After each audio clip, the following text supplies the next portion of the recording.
Hello, and welcome to this Beyond Clean virtual conference. The speakers for today's conference, the sponsors for today's conference, and the Beyond Clean team are all so excited that you're here. If this is your first time joining us for a Beyond Clean virtual event, I want to call your attention to a couple of event functions. All of the windows on your event screen are movable. You can shrink them, you can enlarge them, you can move them, whatever you need to do to create the event feel that works best for you. In the upper right corner is a resources tool. Download conference sponsor information and the resources and links that your speakers have provided for you. On the bottom left, you will see a Q&A or question and answer tool.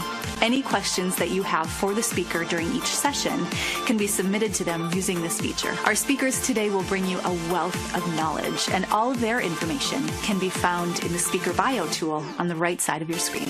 Along the bottom are the icons for each of the windows as well. Clicking these will minimize and maximize each window. This will be an action-packed conference, and there will be 15-minute breaks between each of the sessions. So feel free to grab a snack, check on the dogs or the kids, assemble a tray, do some jumping jacks, whatever you need to do before joining us again. All right.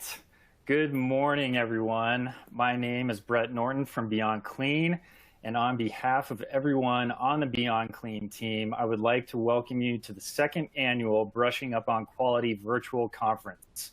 Welcome back to those of you joining us for another Beyond Clean virtual conference, and I would like to extend a warm welcome to those of you joining us for the first time. The title of this conference is Brushing Up on Quality 2.0, Infection Control in the Dental Setting. We have such a great lineup of industry experts joining us for a day of insightful presentations and candid conversations about safety and compliance in the dental setting. I would like to extend a huge thank you to our event sponsor, 3M, for helping make this exciting virtual learning event possible. For those of you anxiously awaiting your CE credits after viewing all of today's sessions, you'll have access to the full conference survey and will be able to download your CE certificate. If you need dental CEs, please be sure to check that box on the conference survey after the conference, and an additional dental CE certificate will be emailed to you. Some housekeeping notes.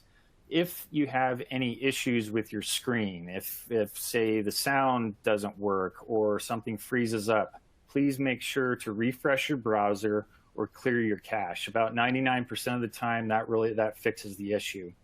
Another important point to point out is that downloadable resources are on the top right of your screen, so feel free to utilize those and download those at the end or during the presentation. We're excited you've chosen to spend your Friday with us. Happy Friday, everyone, and for this event dedicated to infection control and best practice. I understand that you probably have a lot going on between work and home, and I just want to say thank you for being here, for being dedicated to education, for doing something that will help you grow as a sterile processing and dental professional. Sit back, relax, and start that sterilizer load. It's time to get this event started. Our first speaker, Angie Wallace, is a registered dental hygienist with over 30 years of experience in the dental industry. She is also experienced in dental laser user educator and in-office consultant. Angie is recognized as a worldwide laser educator and speaker, having taught numerous courses and webinars dedicated to the use and safety of lasers both nationally and internationally. As an in-office laser consultant, Angie provides laser certification and hands-on training courses to dental professionals as well as laser manufacturers. Should every dental office be trained in the use of lasers? Angie is here to discuss this thought-provoking question as well as outline the safety benefits lasers have for patient use. Get ready to discover why more dental offices are making the switch to using lasers during their procedures. It's time to see the light. So without further ado, let's welcome Angie Wallace. Good morning. Thank you so much for joining us this morning. I want to introduce the lasers for people that haven't had the opportunity to use them and give you a little bit more information on what it is that we can do with lasers. Some objectives for our presentation today is going to be how important it is to remove aerosols during dental appointments. This has been such a big issue in the recent future, just with everything with COVID, and the laser gives us that opportunity to help eliminate the aerosols that are in the saliva as we work through our dental procedures. And so by going in and doing procedures ahead of time before we do the rest of our dental procedures, we've seen a great reduction in that bacteria. We also need to look at eliminating cross-contamination. And so by us allowing us to use the laser in those modes, it also helps us to do that. We will also be demonstrating some procedures that will help with infection control and showing you some laser procedures. And also we will go over some laser safety tips because it is very important to make sure that you're using a laser safely. We're going to start off with laser safety, as I feel that that's one of the most important rules when it comes to using a laser. If you don't learn anything else from my presentation today, I want you to make sure that you always use your laser safety glasses. Make sure they are wavelength specific, meaning that they are the laser safety glasses that go with the laser that you have. Sometimes people will have multiple lasers and think all the safety glasses are good for each particular laser, and they're not. They are wavelength specific. So you want to make sure that you're aware that those are very high-powered dental lasers. And by turning up the wattage real high, you can perform procedures that might be outside of your scope of practice. With that being said, make sure that you take a training course and educate yourself on what the settings are for dental hygienists and what hygienists can do with the lasers compared to what dentists can use their lasers for.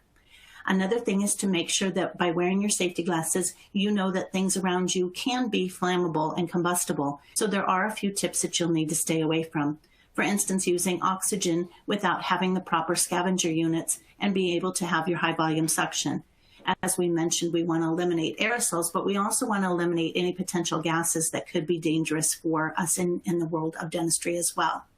You also want to make sure that when you have the laser going, that it will generate some air contaminants. And so high volume suction is mandatory to be using with the laser. We also need to have an LSO, and that is a laser safety officer. Laser safety officers will be responsible for making sure that the lasers work correctly and that people are doing what they should be with the laser within their scope of practice. You should also post warning signs when you are working with lasers. This is something that you shouldn't leave these signs up, but put them up only when you are using the laser. This is an indication for your team members to know that the laser is being used and that you have it properly protected to make sure you don't have any accidental exposures. There's also a warning sound that comes from the lasers, which is something that you also want to make sure that you leave on so that you don't have somebody stepping into your room, not realizing that the laser is being used. There are certain things that you want to be aware of. One of them is going to be the nominal hazard zone. That is going to be the room. What in the room could potentially be dangerous when it comes to working with lasers? Maybe things on the lasers will reflect off of a mirror. So you need to make sure that you have a distance away from the laser. That is going to be what the ocular distance is, and each particular laser has it labeled as to what their ocular distance is. For instance, a majority of diode lasers are going to be about a 6-foot clearance, meaning that if you're within that 6-foot circle, you're going to want to make sure that you are wearing your wavelength-specific safety glasses. There are certain standard and organizations and other national regulatory requirements. CDRH, ANSI, OSHA, and other national bodies have some information on lasers, so you want to make sure that you're up to date with those rules and regulations for your state and sometimes even for your city. You also want to make sure that you nominate who will be your laser safety officer, of who will make sure that the laser is always working, being sent in as necessary, being used by the operator's manual suggested guidelines, as well as if there's any issues or concerns with the lasers, that those get handled with the manufacturer. You also want to make sure that you have laser safety mechanisms in place, that you know what the buttons are on the laser and what to do in case of any type of emergency. We also want to make sure that if you do have any type of issue, that you know that you need to manage your patient first and then contact the manufacturer if the laser has any issues or concerns. The next part is training. There is absolutely no such thing as too much training. When you have an opportunity to take a laser course to learn to know what to do with the laser, I would advise you to always take as many of those as you can. That will become those pearls of wisdom that you will be able to grab information as you become a laser certified clinician. Eye and tissue protection. I mentioned from the beginning, safety glasses is of utmost importance. If you don't learn anything else from my 1-hour webinar, please always make sure you wear your correct safety glasses. You also need to know that you're going to post those proper warning signs. Keep your controlled area, eliminating too many people coming in your operatory, and also those reflective surfaces to be minimized. As we mentioned, high volume evacuation is of utmost importance, and absolutely always make sure that you document that the laser was used on any particular patient, making sure it gets entered into your clinical notes. If you are using laser safety with combustible gases such as nitrous oxide, make sure that you always have a scavenger unit in place. The last thing we would want is for the nitrous to quit working, because the oxygen is actually what is flammable.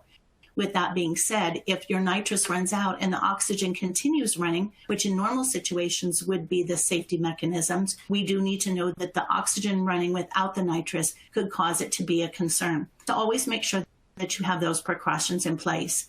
You also want to make sure you stay away from any alcohol-based topicals, as well as any alcohol-soaked gauze, to make sure that you're not wiping things off with gauze that have been used with alcohol.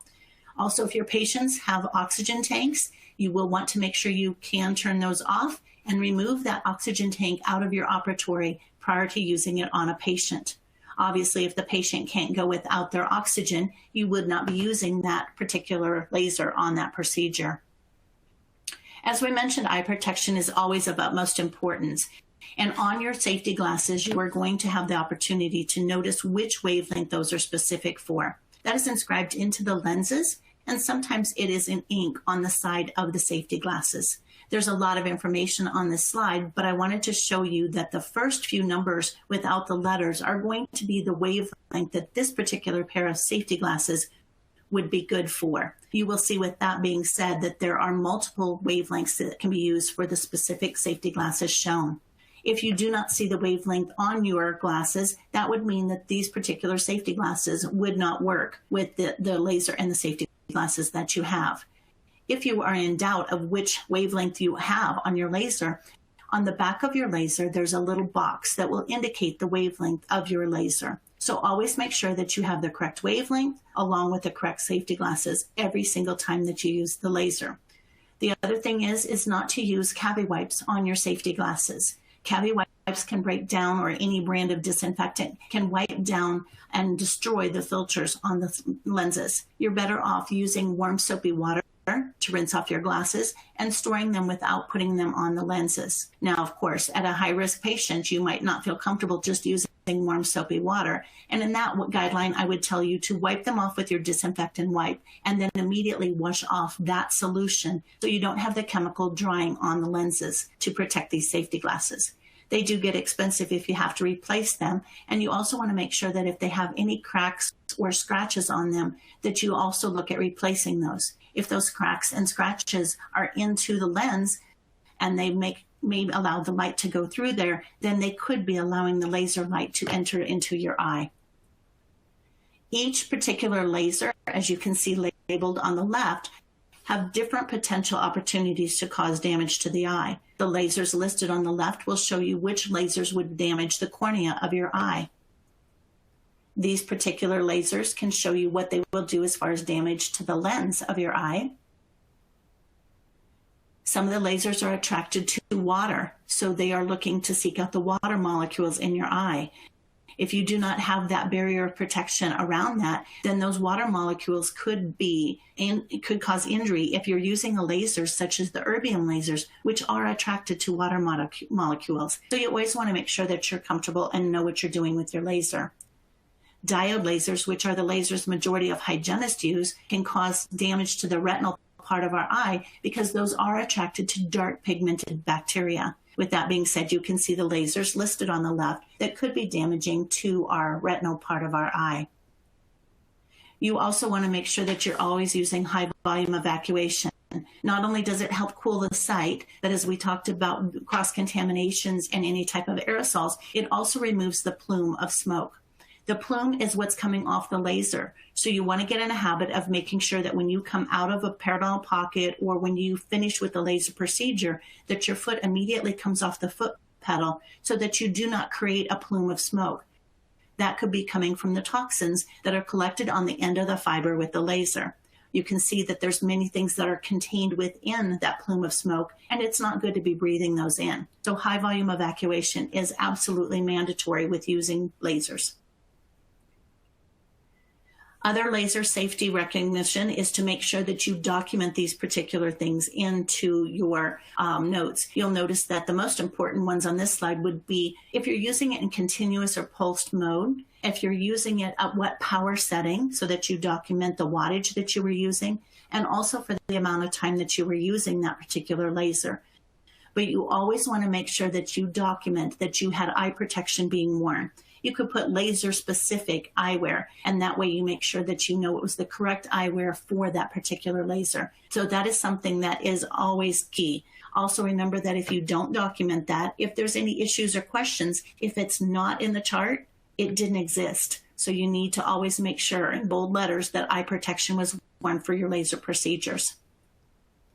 One of the things that we always try to do when working with lasers and doing any type of dental procedures is finding a way to destroy the biofilm. We know what we can do when it comes to ultrasonic scalers and hand instrumentation, but we also have a few other things that come into place.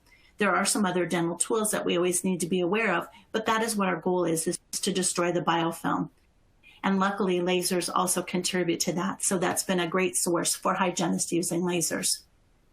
Goals of non-surgical treatment. I could read through this list for you, but the biggest one that's important for me is to create clinical attachment gains.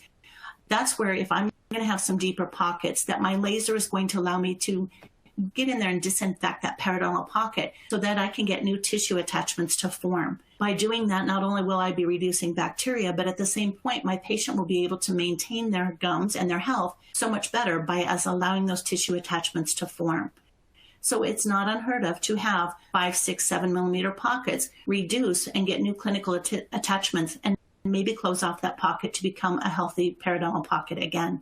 So that is always our goal when we're using our lasers. Now, of course, in a 1-hour course, I won't be going into the depths of what and how we would be doing this, but at the same point, we want to make sure that we always take that into consideration.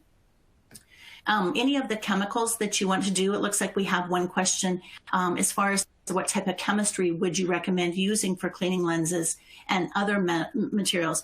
As I said, on the lenses, you're just going to want to use warm soapy water, and then you can follow through with any other disinfectant. If you want to do that first and then rinse it off with the water, you can do that. But otherwise, you want to make sure warm soapy water is of utmost importance just to get rid of any bacteria that's on those and then letting those dry.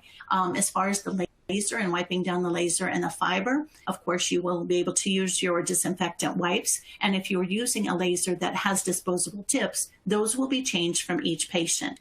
You will never, ever use the same tip on a patient. Even if it's the same patient, you do not want to take those off and autoclave those, as those will destroy the tip itself. So you want to either strip or cleave off the fiber if it's a fiber optic system, or if it has disposable tips, those will need to be changed between each and every patient. Other advantages of the lasers is going to be these particular things, reducing the bacteria being the huge one when it comes to clinical hygiene settings.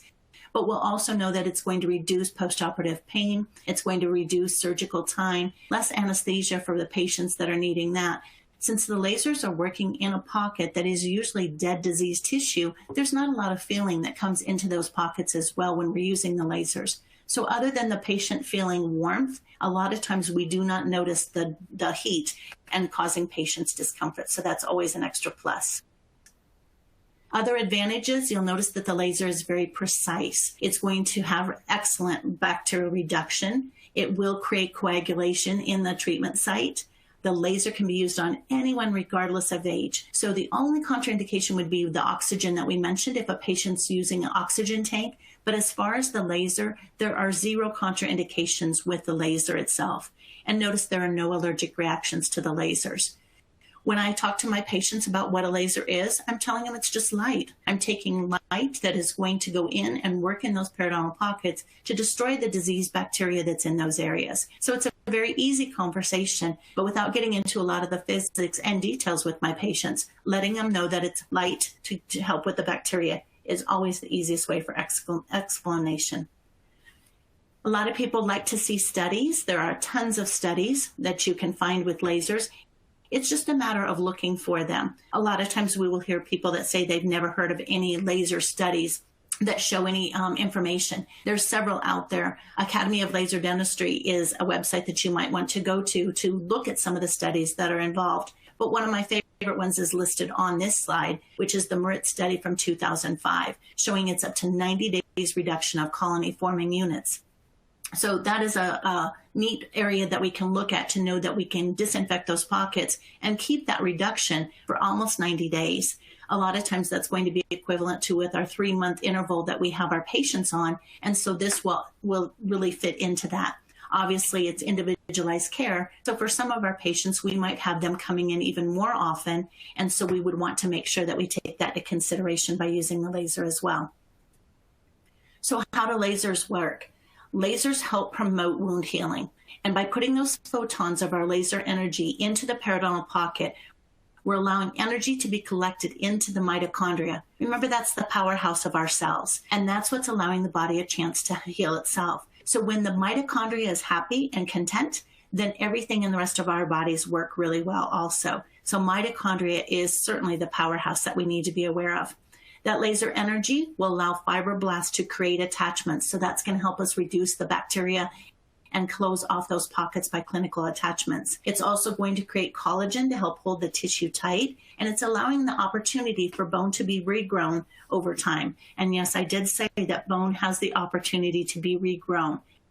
Now, I would never go in and tell my patients I'm going to use this laser and I guarantee that bone is going to be regrown. But in certain cases where everything is healthy, we have seen bone regrow when it comes to clinical attachments. And it's been absolutely amazing to see that when it comes with patients. So look for it when you're doing your clinical evaluations with a laser. And I think you'll surprise yourself on what you will see.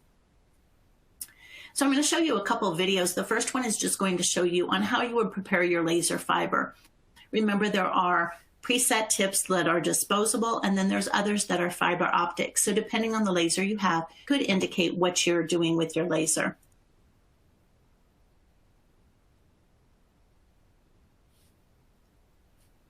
Let's see if we can make this work. With the BioLase laser tips, they will also come with disposable tips that you take out of the package with the tips that you need. Once again, you can create the curve of your fiber depending on the angulation that you want. When you're placing the tip on, instead of turning the fiber piece, turn the handle and rotate it into place, locking that fiber into place. Just when you think you have it tight enough, I want you to take it and turn it just a little bit more. Once again, you can use a curved handled instrument to be able to create the curve on the fiber for the diameter that you want to change it.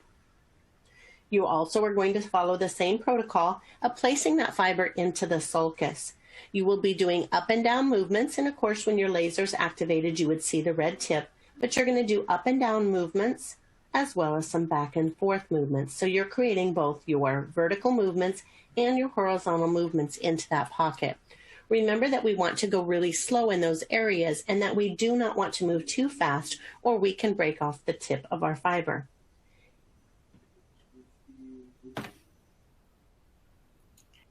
Alrighty, so that would be getting your tip ready to be placed into the periodontal pocket. These are some laser applications that can be used for dental hygienists. I have already done my periodontal charting. That's playing again. Let's see if I can get that to stop. There we go. So there are different laser applications for dental hygienists.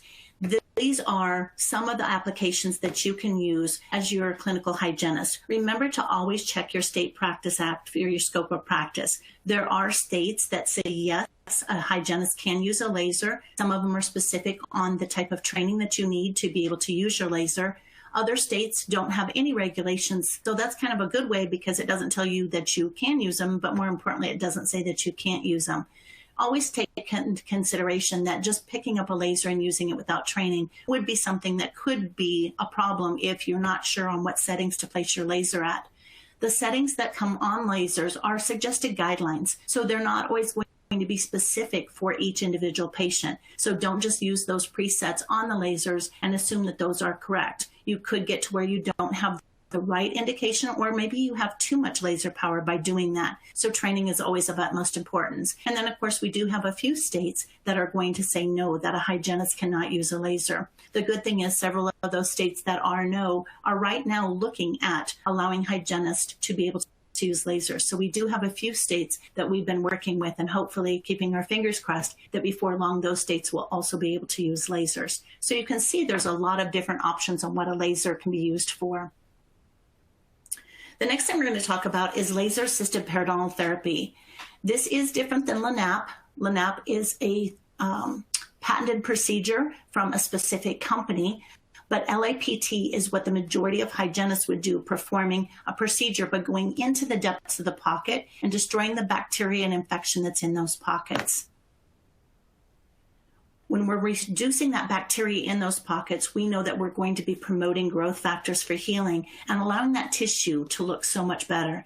It's amazing on when you will see the difference of what that tissue can look like just by placing the laser into the periodontal pocket and getting some tissue rehabilitation.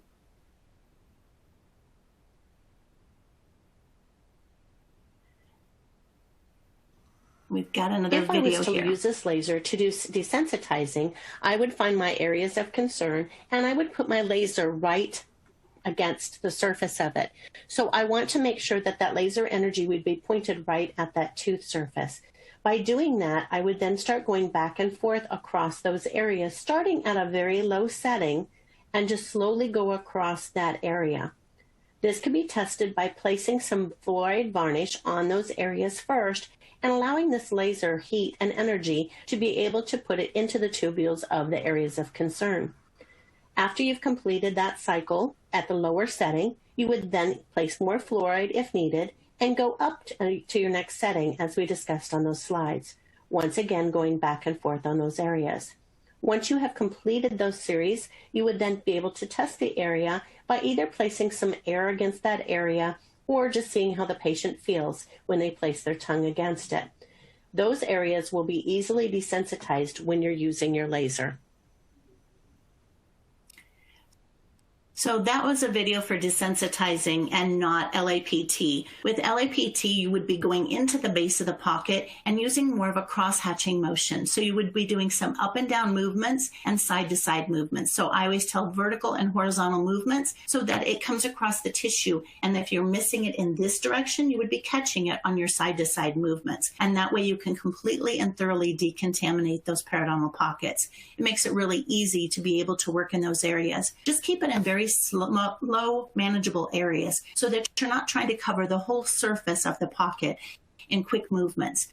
Remember, the laser needs to be moved very slowly. It has to be able to seek out that bacteria. It's not a cavitron. So always take the time to go slow and make sure the tip of your laser is always pointed at the tissue. That way you know that you're reaching the areas that you want. So the tip doesn't go towards a tooth, it goes towards the gum tissue to provide the benefits of bars which we're looking at.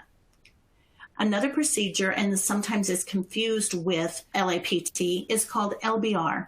And let's think of LBR as more of a laser bacterial reduction in the fact of it being a pre-procedural rinse. We would take our laser and go into the sulcus, and we're only going to place it about a 0.5 millimeter to 1 millimeter under the tissue and barely have interaction. So when it goes across the tissue, it would allow us the opportunity to completely decontaminate the mouth, as I said, a pre-procedure rinse. So when we were talking about aerosols and reducing bacteria, this is going to be a great way to start your procedures. So when you first sit down with the patient, taking your laser and going around the entire surface of the mouth will allow that bacterial reduction to take place. It only takes you about less than 5 minutes to be able to do this procedure, and the benefits are huge.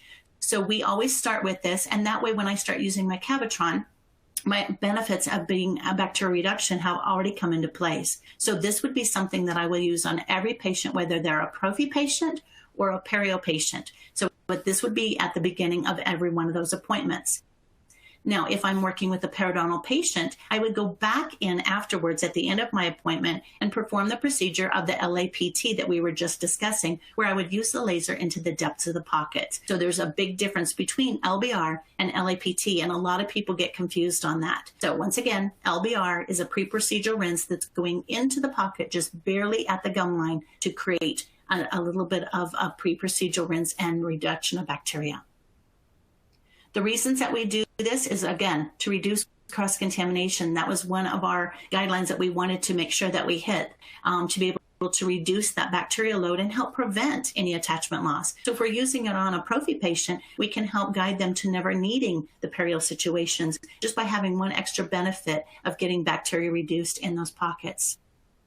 Another one that is a great procedure and something that I love working on and would be great to live in a practice where this is all I did all day long is to treat aphthous ulcers and herpetic lesions. With that being said, when you're using a laser in that particular mode, you would be a non-contact mode, which means you would not be touching the tissue. You're going to hover over the areas, whether it's herpetic lesion or aphthous ulcer, about 2 millimeters over the herpetic lesion and be able to place that laser energy into those areas. We would be using this in continuous wave, which means that our laser would be on continuously, allowing that laser energy to penetrate into the tissue. High volume evacuation is absolutely mandatory when it comes to herpetic lesions, because typically on a herpetic lesion, when we're outside of the mouth, that plume that can be created would be easily to escape, and we want to make sure the high volume is there to capture that. So it used to be known as if somebody had a herpetic lesion, we would dismiss the patient. And now it's the opposite way. This is a procedure that we can do prior to seeing them for the rest of their appointments, not canceling any production for the day, but also being able to help the patient by getting rid of the pain and discomfort associated with these particular lesions. When you're ready to use the laser, as I mentioned, you would be about 2 millimeters above the surface of the area. Now, to look at herpetic lesion, a lot of times you will see a white ulcer, and then sometimes you will see a reddish area around it. This could be for the herpetic lesion or, of course, for the aphthous ulcer. When you're using your laser in these areas, I want you to place the laser 2 millimeters above it, but also about 1 millimeter outside of the borders that you can physically see with the laser. So I want to make sure that you're pointing your laser, and of course you would have your red aiming beam on, and that would be the only light that you would see since our laser light is invisible. But follow that red light and create a circle around the patient's sore to where you can be able to know that you're lasering those areas. So the setting to start at would be at about 0.3 watts of power. That's a very low wattage. Your patient might feel some warmth for it. So you're going to circle around the outside borders, and then you're going to do that same cross-hatching motion that we were talking about for LAPT. You're going to create that same procedure, but instead of going into the depths of the pocket, you, of course, would be going over the surface of that herpetic lesion. So once again, you're going to start at about 0.3 watts of power. The time doesn't really matter to me. I know I have it listed on there 45 to 60 seconds, but that's all going to be dependent on the size of the herpetic lesion or aphthous ulcer. Obviously, if the size is smaller, it's not going to take you that 45 seconds to 60 seconds. And if the area is significantly larger, it may take you more time with that. So I don't need you to pay attention to the time as much as I do is making sure that you're completely covering the surface at that setting. So once again, the first setting would be the 0.3 watts of power, and then you would slowly increase those increments. So after I complete the 0.3 setting, then I would advance to 0.5. I would change that on my laser and do that same procedure. Now I would do the 0.7, the 0.9, and 1 watt of power. Why do I do 5 different settings? Is because I want to penetrate the depth of that herpetic lesion. Some people will set their laser at 1 watt of power and do a few circles around it and call it a day. That first thing is that that's going to be very hot for the patient to start with 1 watt of power and be so close to it. So you want to make sure that you slowly build up to that, and that way the patient becomes comfortable, but you still know that that laser energy going into that surface is still providing a benefit. High volume evacuation, as we said, needs to be placed right next to that area so that you're capturing that plume. And this way you will notice that your patient becomes more and more comfortable and that the pain from that herpetic lesion is dissipated before they leave the chair that day. Now, we do charge out once a year. So if a patient has a herpetic lesion, they pay one fee, and it's good for the year. So I'm not ever going to say that the laser is going to eliminate the herpetic lesion completely, especially in one appointment, because for some people it will take a couple of appointments. I just follow the guideline that if they have any of the pulsating feeling with that particular lesion, after we laser it the first day, that should go away. But if it comes back the next day, for them to let us know so that they can come back in and we can laser that area again. So they have the next year is if it shows up in that same area, we will laser it again at no charge. So that is such a great incentive for our patients to realize how much we value the laser and know what the benefits are of the laser. So once again, one fee for 1 year, and we always just document to know where that area is so that we can make sure that we can make it's associated with that particular lesion that the patient had. Therefore, if they end up getting another one, we would create another surface to be able to laser that area and document that as well. So as I mentioned, one of my favorite things with using the laser is for aphthous ulcers and herpetic lesions. On this slide, on this aphthous ulcer, you can see more of that white surface that I was talking about and the red outline on the outside of it. As I said, I would extend the area of lasering to about 1 millimeter past those redness of that area. And that way I know that I'm completely covering that and not missing anything. The only reason I circle around it is just to kind of give me that guideline as far as where I'm working. And then I would do that cross-hatching motion covering the redness as well as the white lesion to place that laser energy into those areas.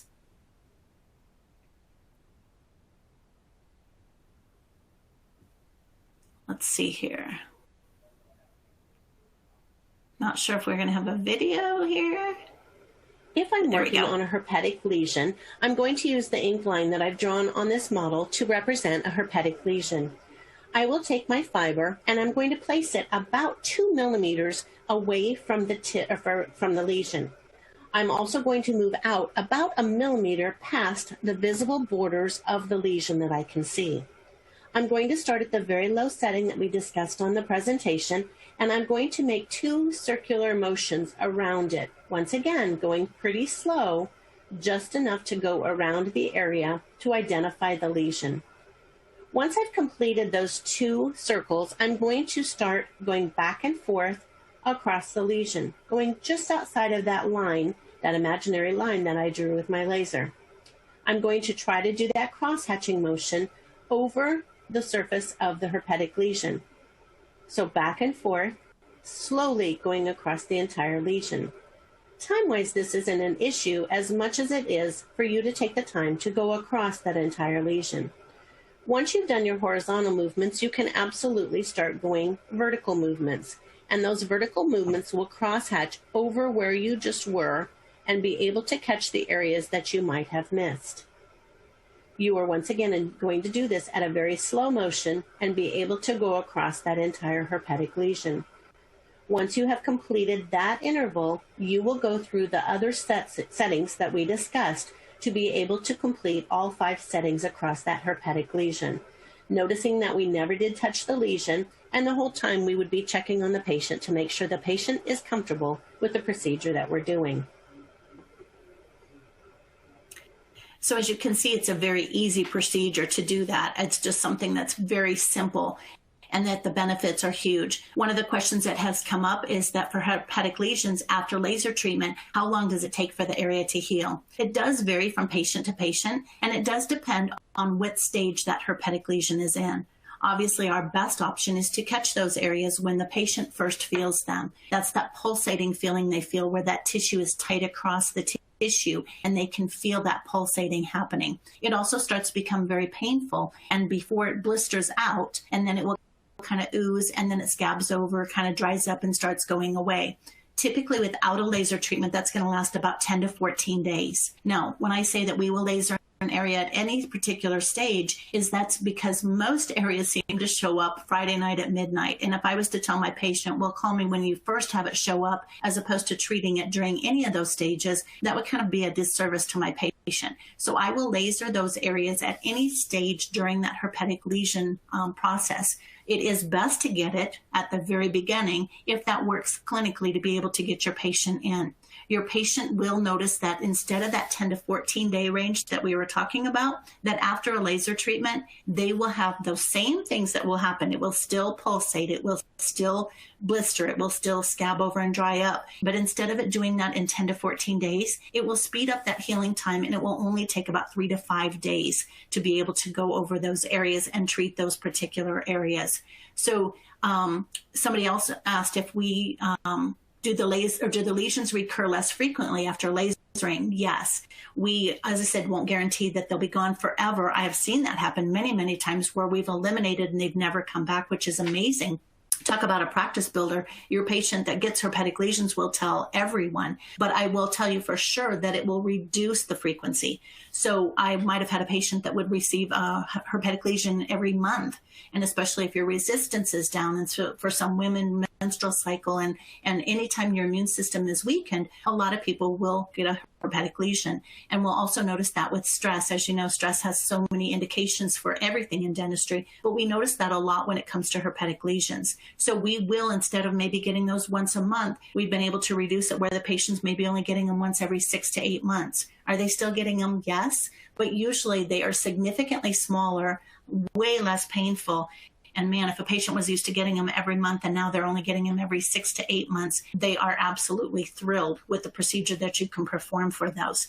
So a lot of times that's something to take into consideration when you're talking with your patient so that you can be able to take that into consideration. So as you know, there's many things that can cause herpetic lesions and aphthous ulcers. Some can be from trauma, but the majority of them are going to be from stress. I know if people have a major issue or a major event that takes place in their life, a lot of times a herpetic lesion will pop up. Remember, that's something that's been living dormant in their system, and then periodically will just trigger and be able to show. So remember, it is living on the nerve endings, and so as that stress becomes more prevalent, those areas will break out. So we notice them when people are getting married, when people have lost a loved one, when they are stressed about a job. There's all kinds of indications that you will see where patients get them. Also keep in mind that herpetic lesions are very contagious. So if people have a herpetic lesion and they are next to somebody that doesn't have them, just by kissing them, so parent to child or spouse to spouse, could become something that would increase the chances of that cross-contamination. So we always try to indicate to our patients, a herpetic lesion being very contagious, they need to be aware of that. Most people, you can ask them, how long have you had these herpetic lesions? And they will let you know, well, my grandma got them or my mom got them. And so obviously it's something that's easily passed from parent to child or, like I said, spouse to spouse. With that being said, you want to make sure that you also tell your patients to be very careful, especially when it comes to women with makeup. They'll try to cover the herpetic lesion with makeup, and all they're doing is taking that little sponge or brush and spreading it around those areas to create another area. So chapstick, lipsticks, all the virus can live on the end of that. So you want to make sure that they eliminate that, and then by lasering them helps make a difference. The other thing is by placing vitamin E on those after we're finished will help create moisture to the area. So instead of drying it out and splitting, it will allow it to stay moist and allows that healing process to take place. So to be on the side note, we use vitamin E on every procedure that we do with the laser. So if I'm doing LAPT, after I complete that procedure, I'm going to place vitamin E on my gloved finger, and I'm going to rub that around the gum tissues. When I have herpetic lesions, I'm going to place vitamin E on my finger. Now, if the patient has multiple herpetic lesions at one appointment, I will not use the same finger to place that vitamin E. I'm going to use different gloved fingers to spread that vitamin E on those areas. It works better to put it on your gloved finger as opposed to a Q-tip, because the Q-tip is going to absorb that vitamin E and not allow you to spread it to the areas of where you're trying to get that. So it does work much better to place it on with your gloved finger. So as you can tell by me talking about it, herpetic lesions are something that's really exciting for me, and it's a different procedure from what we do primarily in hygiene. So it's something to be able to show the patients on what you can do with this amazing tool called the laser. Let's see here. In conclusion, I just want you to realize how great lasers are. I've always been accused of having a lot of passion and that it's contagious. just when it comes to lasers, because as using lasers, you will hear me say over and over again in any presentation, if you ever meet me, is I would quit dental hygiene without my laser. I've been using them for over 25 years. I've been a clinical hygienist for over 34 years now, and I cannot imagine practicing without my laser and what the benefits are. I had a doctor that retired. I moved to another practice, and I had over 200 patients find me. Now, I would love to think it was all because of me and they just wanted me to be their hygienist, but I really think it was because of that laser and what we could do with it. And they saw the benefits and they felt the benefits. So when we're talking about a practice builder, how huge is that your patients know what that laser can do? They can talk to their friends and family about it. And that has been something that we get more referrals from than anything else. You'll also see that, of course, lasers are superior in eliminating those concerns involving infection control. If we can reduce those aerosols, that is the name of the game right now. So lasers were kind of ahead of their time when they saw what was coming, is that we now have a tool that can be very beneficial to allow us to use the other tools that we were used to in dentistry without having the cross-contamination and the concerns with the aerosols. As I mentioned, laser safety is of utmost importance. That's going to be something that we want to have completely in place. I don't want you using laser if you don't know which safety glasses to use. Please reach out to me. I will have my contact information up at the end of it. You can text me, you can call me, you can email me. I will always be a resource of information for you. And of course, if you want any type of live certification courses, I can provide those for you as well. With that being said, also know that understanding the benefits of how that laser is important. And I think you will have that same passion that I do.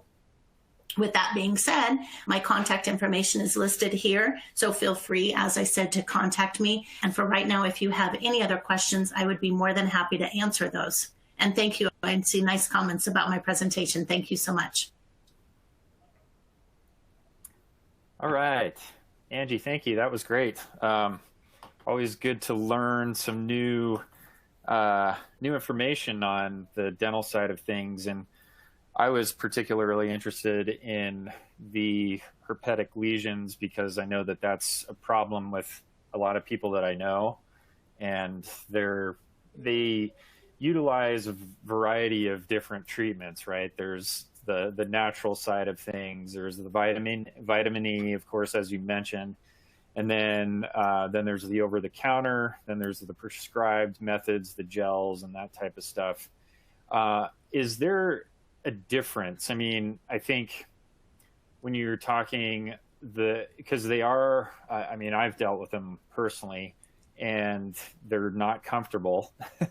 Correct. Is there a difference, as far as like the comfort level with utilizing like the prescribed creams as opposed to the laser treatment? Is, pain wise, is it the same?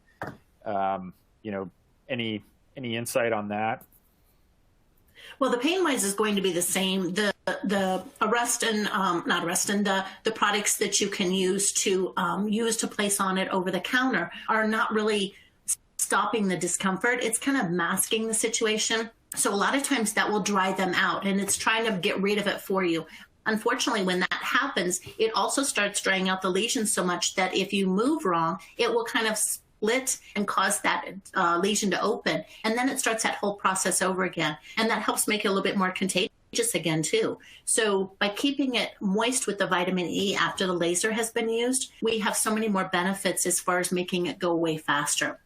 As I said, using the laser from the moment we put it on there and go through those settings, the patient immediately can feel that the pulsating sensation and that tightness around the tissue has been eliminated. I just have them come back again the next day if they feel that pulsating because, as it's evolving, sometimes it's deeper into the nerve endings. And so we might get that top layer and may need to go back in and kind of laser it again. So that's why I leave it to the discretion of my patient. I always tell them, if you wake up the next day and you feel that pulsating again, please call us and we will get you in to take care of that. And that way we can keep that pain minimized as much as possible. And I think that's why patients like it so much, is because it does eliminate the pain very quickly. And it still allows them to go along with their day and not have to worry about being as unsightly because they know that the healing is speeding up and going away very quickly.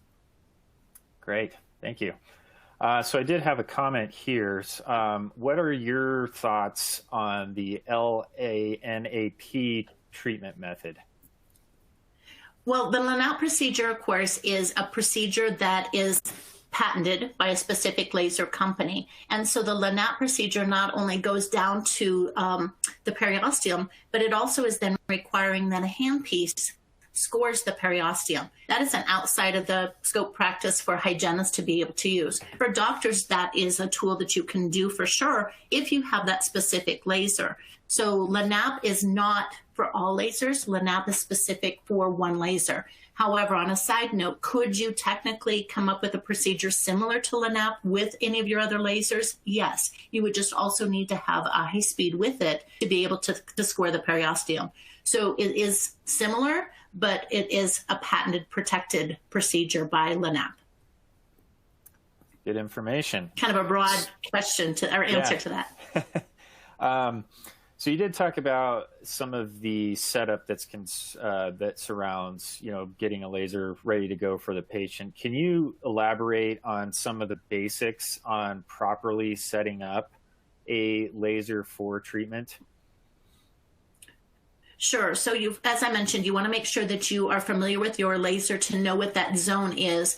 Some of them could be 6 feet away from the patient's mouth of how close you can be without safety glasses. Others are maybe 8 feet. There's a couple on the markets that are like 21 inches so that you could work closely and have people come in and out of the room. The biggest thing is just to make sure you know which laser you have so that it fits into that criteria, because a lot of times people will bring their children with them, or somebody else to sit and observe, or maybe an administrative team member will come in to make a change on the schedule and just come entering into your room. If they hear that tone of the laser going, they need to know, or if they see that warning sign up, they need to know that they cannot enter that room without specific glasses on so that they don't cause damage to the eye. As a clinician, we're focused in on the patient, so we may not see who's coming in around us.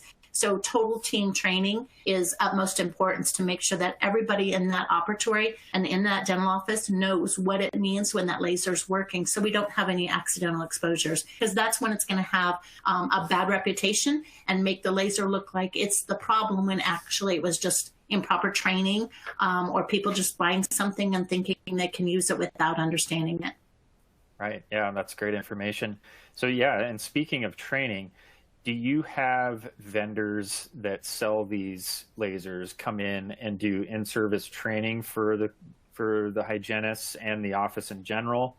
Or is it something that you learn going to a conference like this? What are your recommendations? Because I know across the board on the medical side and even in dentistry, obviously, it's important to have vendor reps that are coming in that understand the products, right? And they are able to,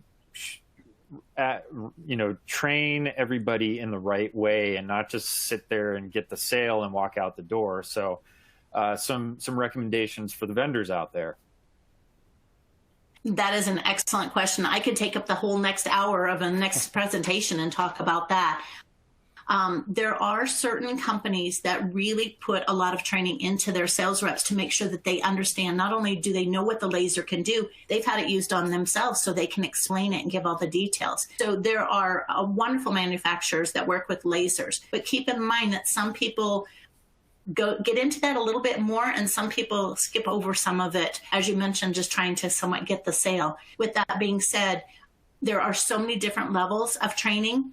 When a manufacturer sells a laser, a lot of time it's a very basic training. Here's how you turn it on. Here's how you turn it off. If there's suggested guidelines on the lasers, they may tell you which button to push, but they don't put it in perspective as far as what your patient is and who they are in the chair. For instance, with diode lasers, I mentioned that they're attracted to dark pigmentation. So if you have somebody with lighter skin tones in your chair, it's going to require more laser energy.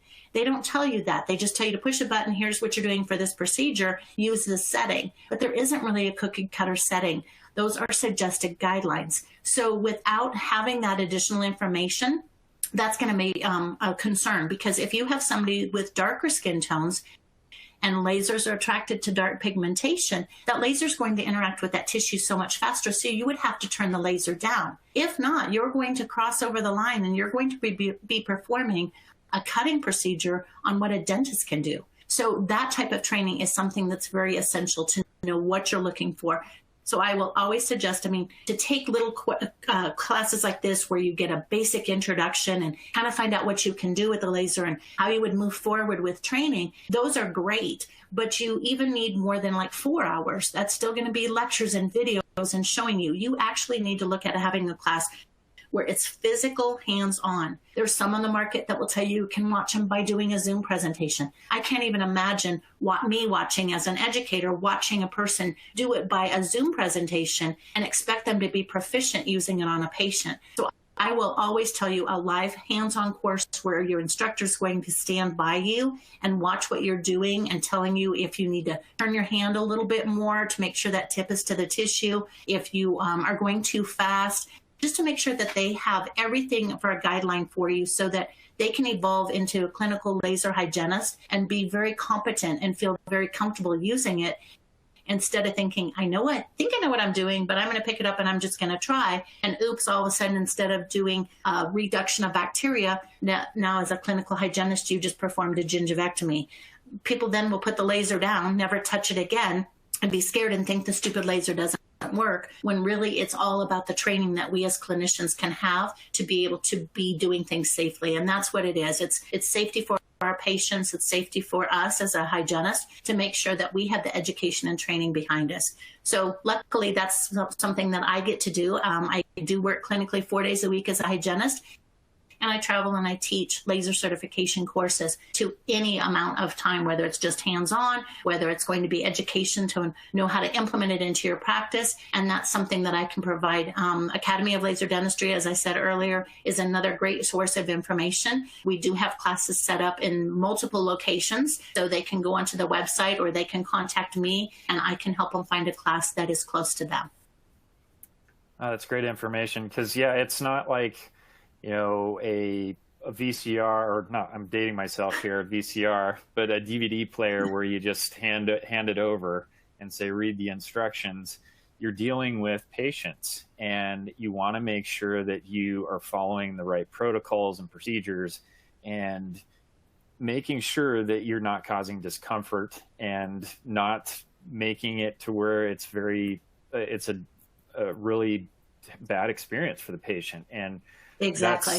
That's paramount. You don't want to just hand them an IFU and say, well, there's a diagram on there. So go ahead. I got to go. And let me know if you have any questions. Exactly. I see we have another question that kind of snuck in. Many people advertise that local anesthesia is not required to perform a laser procedure. That's going to depend on what the procedure is that you're doing. If it's a hygienist doing herpetic lesions, aphthous ulcers, LAPT, or the LBR, desensitizing, you are not going to need anesthetic as a whole. Now, if I'm doing scaling and root planing along with my laser, I usually already have the patient numb because I'm down in the depths of those pockets. So initially, usually anesthetic is already in place from the scaling and root planing. When I come back and do perio maintenance appointments, I'm going to say 9 times out of 10, I do not need to use anesthetic because the patients are healing. They're more comfortable with it. They know the laser isn't an uncomfortable tool. And I usually can get by at perio maintenance appointments without anesthetic. If a doctor is doing a cutting procedure, I will say that the majority of patients will need some type of anesthetic. The diodes will provide a little bit of analgesic, and so a lot of times they don't feel as much with using the laser. But to say that we will never use anesthetic, I think is kind of a little way too far out there. And I would say to use maybe a couple of drops of anesthetic, and it will reduce your anesthesia, but I don't think it will totally eliminate it.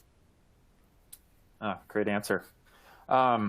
So we probably have time for 1 or 2 more questions, but you mentioned states, and as far as like passing approvals for laser treatment, are there roadblocks that are making it more difficult for those to pass?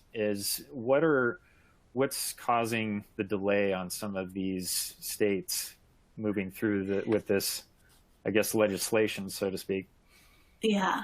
Without getting myself in big trouble, it's a lot about education. And unfortunately, some of the members of certain state boards are not educated as to what a laser can do. So they immediately think that a hygienist is going to pick up a laser and that we're going to start doing gingivectomies, or that we're trying to do something outside of our scope of practice. What they need to do is realize that with proper education and training, and I think that every state needs to consider that, protect their citizens and make sure, because that's their goal, is to look out for the general public, but to provide some type of education so that we're using any tool correctly. No different than we went to school to use our Cavitron and to be able to perform a procedure of endodontics or a crown prep. It's because we had clinical experience and training. And I think it's the same concept, is they're afraid that if somebody's just going to pick up a tool and use it without training, that's going to be where somebody could get hurt. And I would totally agree with that. So I think if they just take a step back and look at what we're trying to do, still working within our scope of practice, it makes all the difference in the world. People need to remember the laser is a tool. It's not a procedure. It's going in conjunction with other things that we're doing to help us benefit on that particular procedure that we were doing. So just like we don't have a code for Cavitrons, we don't have a code for lasers, we don't have a code to use a prophy angle, it's all part of the existing codes that we already have. And so I think as long as people realize that that's the tool that we're using, instead of making it a big deal about it being a laser because they're so worried that we're like Star Wars and we're going to cut somebody's heads off, that's going to be where the difference is. So it just needs to go back to the state boards being educated as well. And then therefore, I do think that they will see the benefits. I do know that as, I don't want to say younger state board members, but people that may have had more exposure to lasers see that there are benefits for the lasers, that we don't have to have cutting, we don't have to have that. As long as we know that the subsurgical settings that we can use will provide the benefits without creating that. Great. Well, thank you so much, Angie. I think we're at time here, but it was a very informative discussion at the end here and also a great presentation. So thank you so much for joining us. And if there are any questions, if anything, if we did not get to any of the questions in the queue here, you can always email Angie. Her contact information is at the bottom of the screen. And we will, of course, share the questions with Angie, and she will most likely get in touch with you after the presentation in a week or so once we get everything lined out. Thank you, everyone, for an incredible engagement early in the morning, especially on a Friday. We had some great questions and great discussion, obviously. And like I said, we'll make sure that Angie sees those. You can also connect with her via email or LinkedIn from her contact information on the screen, like I said. After this session, your screen will automatically transition to the next session, but as a reminder, there's a 15-minute break between each session throughout the conference today.